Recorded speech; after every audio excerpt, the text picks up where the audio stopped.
दमदारिया पखाल पंचुकर आज प्रथम दिन कालीठू अँला नवमी खिया गलानी आमर बिना पियाज रसुण किंतु आज पंचुक प्रथम दिन हो जा हो टे पखाल खाईदवा पखाल सहित मोर अच्छी देखंतु आलू बैगण टमाटो आ जन्नी आकु चकटा हम इना बर्तमान धनिया पत्र सांगे चकटा हम ता सांगे भी अच्छी मोर साग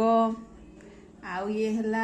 फूल कोबी आलू को बर्तमान तो पियाज रसुण पड़ूनी आमर पोस्त आउ काजू देकरी कराही आ माँ ये गरम भात